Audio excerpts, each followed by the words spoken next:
기도하시겠습니다.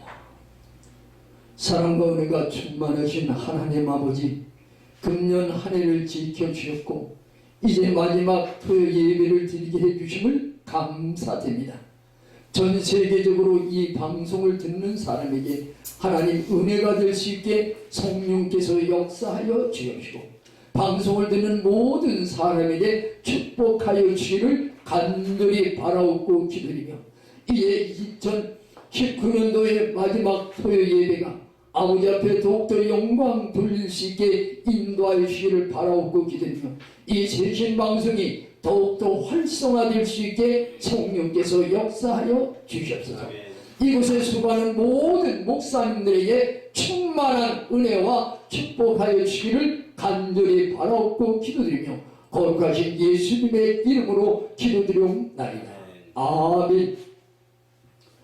성경 보시겠습니다. 성경은 누가복음 22장 44절과 사도행전 26장 7절과 고린도후서 5장 2절입니다.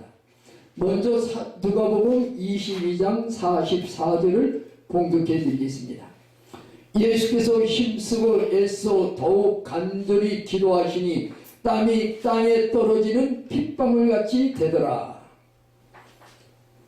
사도행전 26장 7절을 보겠습니다.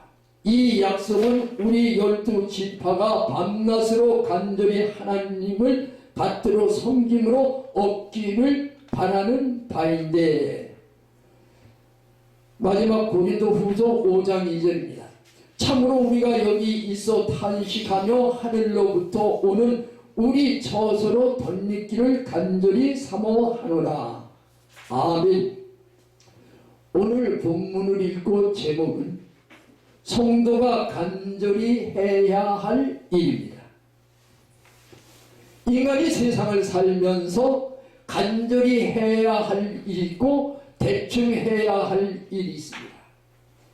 그런데 성도들은 하나님의 자녀로서 정말 어떠한 것이 간절히 해야 할 일인지를 분명히 알고 그 간절히 해야 할 일을 하나님께 더욱 열심히 함으로 하나님의 충만한 은혜를 받고, 그리고 아래의 성경을 통하여서 간절히 해야 될 일이 무엇인지 말씀을 드릴 때 충만한 은혜를 받으시기를 예수님의 이름으로 축원합니다.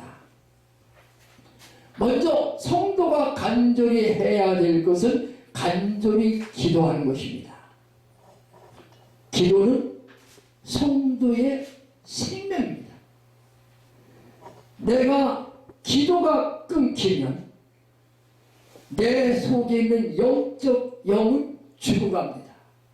그리고 나중에 육신도 병들어 죽어가고 마는 것입니다.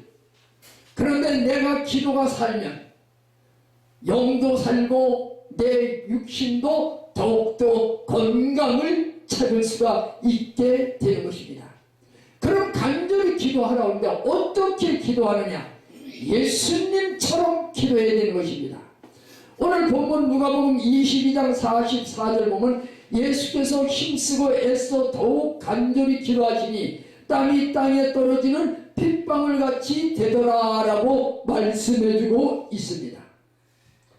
간절이라는 말은 지성스럽고 절실하게 하는 것이 간절입니다. 그리고 예수님은 애써 기도하셨다고 했습니다.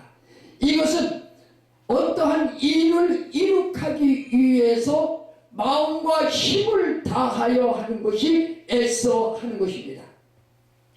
예수님처럼 우리는 기도해야 됩니다.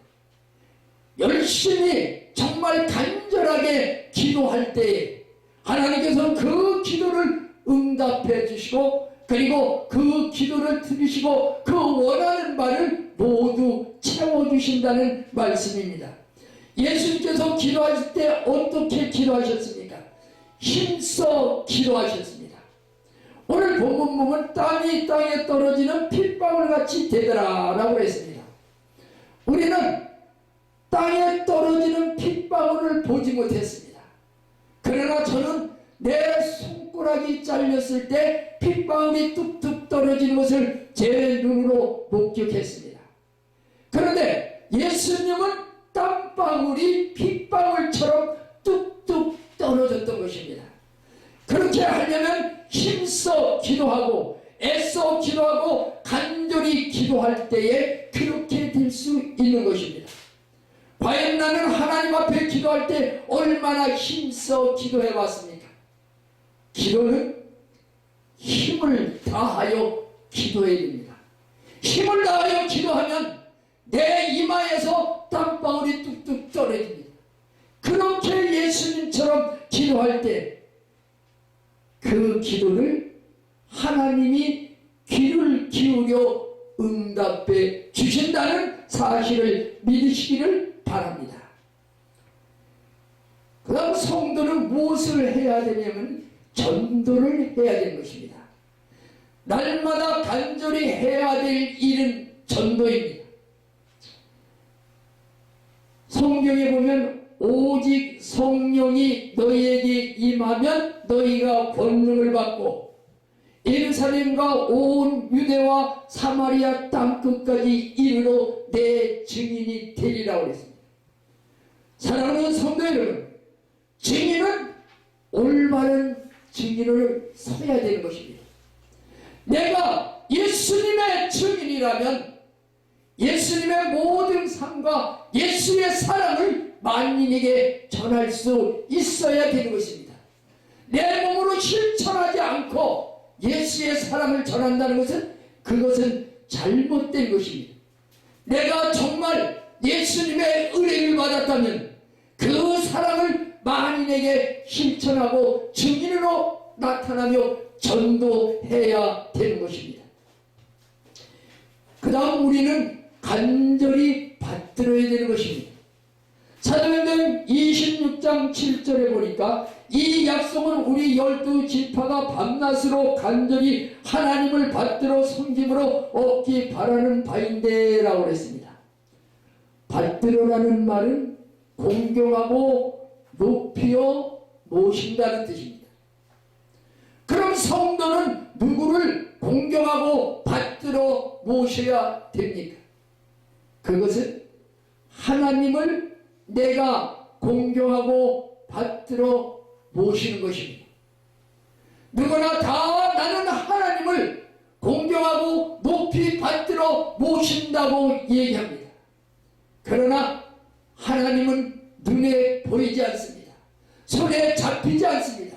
그의 음성 들리지도 않습니다. 그런데 그분을 어떻게 공경하고 높이 받들어 섬길 수가 있습니까? 그것은 우리가 내 이웃에 있는 모든 사람을 받들어 섬길 때에 그것이 내가 하나님을 공경하고 높이 받들어 모시는 것입니다. 우리는 그럼 어떻게 받들어 섬기느냐? 부지런히 섬기는 종과 같이 봉사하며 섬기는 것입니다. 하나님만 섬기는 것이 아니라 사람을 섬겨야 되는 것입니다. 그런데 오늘날 많은 성도들이 하나님을 섬긴다 그러면서 사람을 섬기지 아니하고 있다는 사실입니다. 내가 진정 하나님을 섬긴다면 사람도 섬길 줄 알아야 되는 것입니다. 그러면 종로릇 하라는 얘기입니다. 내가 남에게 종로릇 하지 아니하면 남을 섬길 수가 없게 되는 것입니다. 그리고 내가 그를 위해서 진정 봉사하지 아니하면 그를 섬길 수가 없는 것입니다. 우리는 어떻게 섬겨야 됩니까? 열렬하게 봉사하는 종과 같이 섬길 때 내가 진정 남을 섬기고 하나님을 공경하고 높이 모시는 것입니다. 진지하게 봉사하는 종과 같이 섬겨야 되는 것입니다. 진지란 말은 참되고 진실하다는 얘기입니다.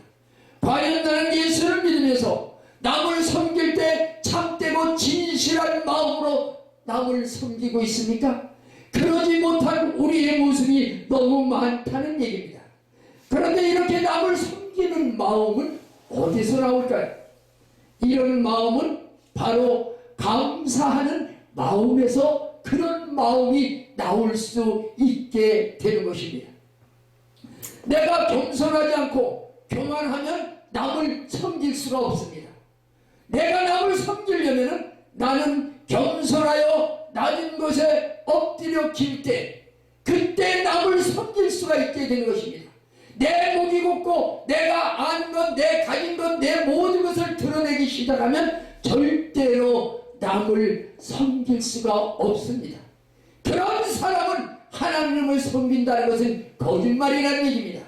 입으로는 섬기지만 어찌 보는 사람, 내 눈으로 보이는 사람을 섬기지 못하며 하나님을 섬긴다고 말할 수 있겠습니까? 사랑하는 성도 여러분, 낮은 곳에서 남을 진정 섬길 줄 아는 성도님들이 되시길 예수님의 이름으로 축원합니다. 마지막으로는 간절히 사모하는 것입니다. 고린도후서 5장 2절에 보니까 참으로 우리가 여기 있어 탐식하며 하늘로부터 오는 우리 처소를 덧입기를 간절히 사모하노라 라고 말씀해 주고 있습니다. 여기 간절이라는 말은 원어로 에피포세오라는 말을 씁니다. 이 말은 간절한 바람을 나타내는 것입니다. 그럼 성도는 무엇을 간절하게 소망을 두고 바라야 될까요?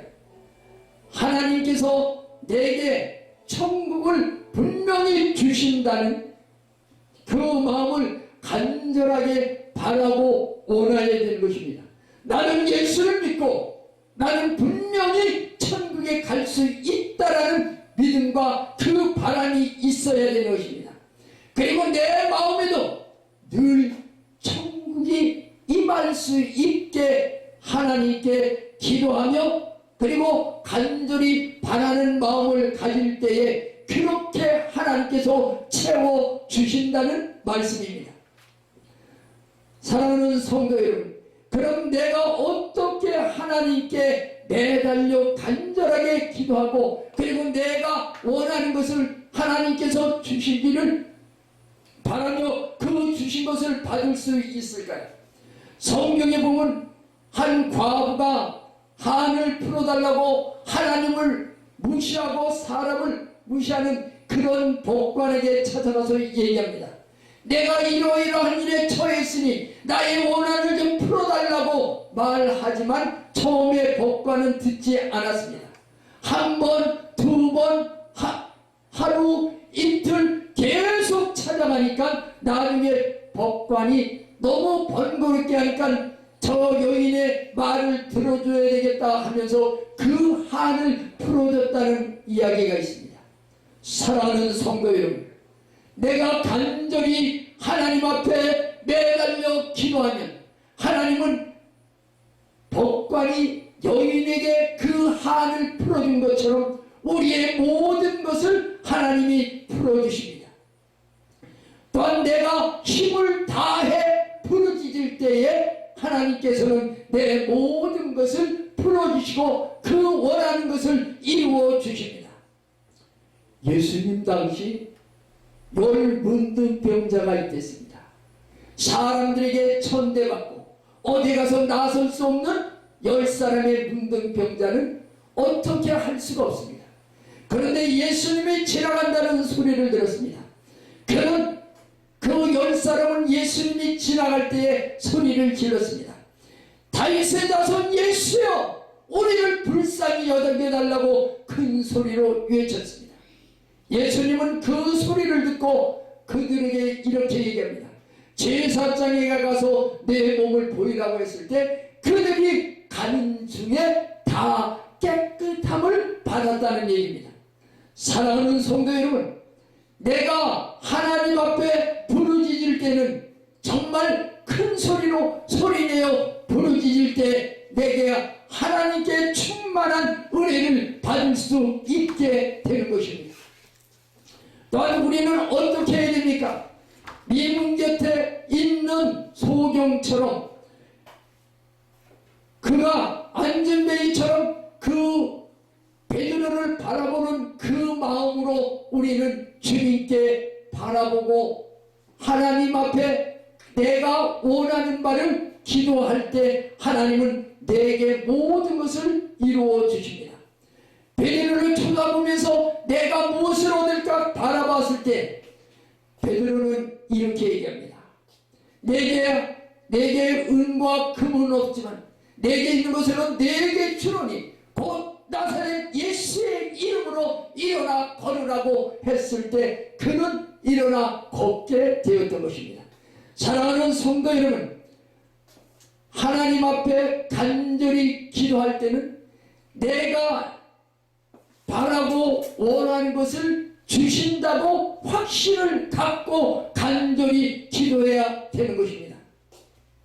또한 우리는 하나님 앞에 내게 소망이 끊어졌을때라도 하나님께 매달려 기도하고 바라면 기적의 역사를 체험할 수 있게 되는 것입니다.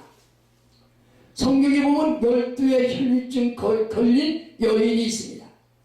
이 여인은 사람 앞에 나설 수도 없고 12년 동안 앓는 바람에 있는 것 다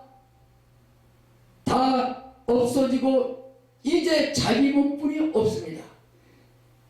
그런데 그에게 좋은 소식은 예수님이 지나간다는 소식을 듣고 그 마음속에 이런 마음이 생겼습니다.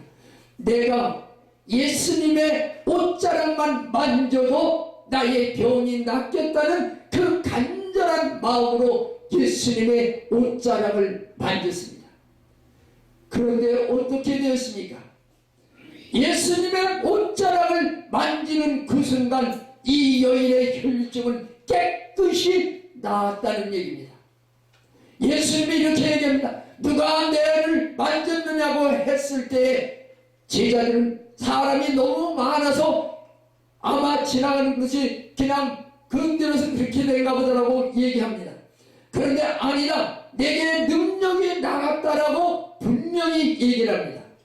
예수님이 여인에게 내 혈류증이 낫겠다라고 얘기하지 않았습니다. 다만 이 여인은 내가 옷자락만 만져도 나을 수 있다라는 믿음을 갖고 만졌을 때 깨끗이 나았다는 얘기입니다.